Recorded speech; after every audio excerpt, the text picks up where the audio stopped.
Hi YouTube, it's Mike from Kane's Autograph. I'm here to share my TTM returns for the week ending February 8th, 2025. TTM is through the mail autographs.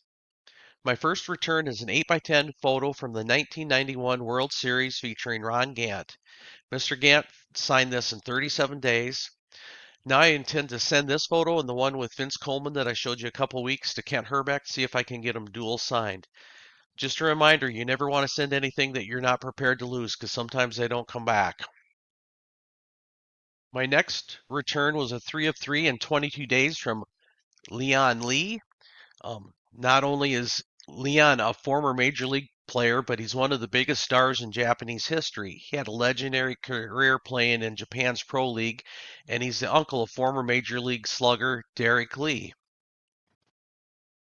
Scott Ellerton returned 2 of 2 cards in 30 days. Scott was drafted by the Astros back in 1994, and he was a fan of Jackie Robinson, so he wore his number 42 in the minors as a tribute to Jackie. Nick Goings returned one of the 2 cards I sent to him in 33 days, and I'm fine with that. I always offer the players, when I send multiple cards, I always offer them if they want to keep some, they can. He had an underrated career with the Panthers, but he ran for over 800 yards in 2004 while running as a backup. What in the name of Wayne Gretzky's going on? Yep, the baseball guy actually got a hockey return. Greg Malone returned 2 cards in 33 days, and he is not just a former National League hockey player. He went on to become a scout for the Penguins, and he played a significant role in building their 1991 and 1992 Stanley Cup winning teams.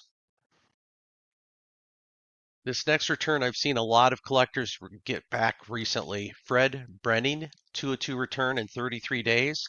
Brenning was a World Series champion with the Giants back in 1981.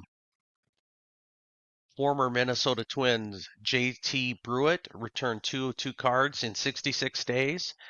JT had a kind of short career with the Twins, but he had a long career off the field working in college athletics at the University of Minnesota. This is my favorite return of the week. Ray Crone, 2 of 2 in 58 days. I like these older cards and how the autograph just kind of pops out on them. Crone pitched for the Milwaukee Braves and was a teammate to a young Hank Aaron. And Ray Crone was actually the starting pitcher for the San Francisco Giants home opener after they moved from New York in April of 1958 against Los Angeles Dodgers.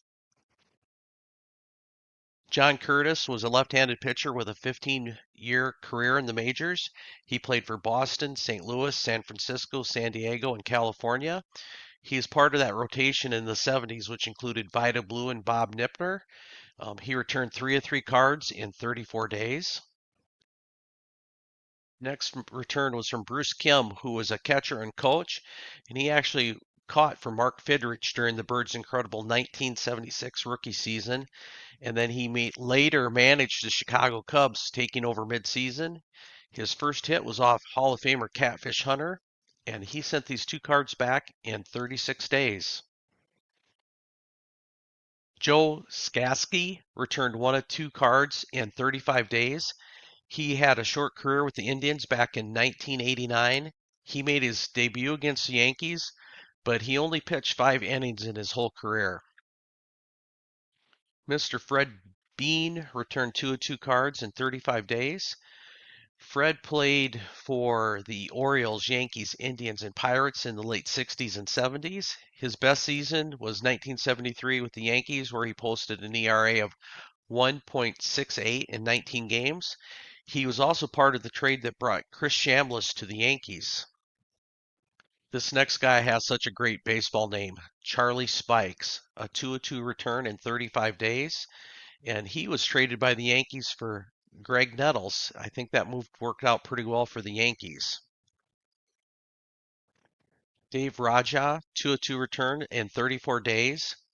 His brother Gary also played as an outfielder and later became a scout for the Orioles. On that Yankees prospect cards, I think Mike Heath will sign every so often with an event. I'm going to see if I can get that dual signed.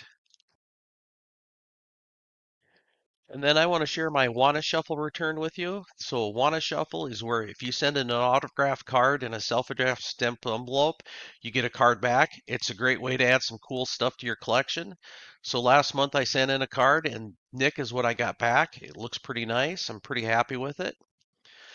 All right, that's a wrap for today's TTM autograph haul. Let me know in the comment what is your favorite success story. If you're just getting started, who's at the top of your autograph wish list? If you enjoyed this video, be sure to hit that like button. If you're new here, subscribe for more TTM tips, autograph reveals, and collector stories. Don't forget to turn on that notification bell so you never miss a new upload. I got some awesome returns on the way, so stay tuned. Happy collecting.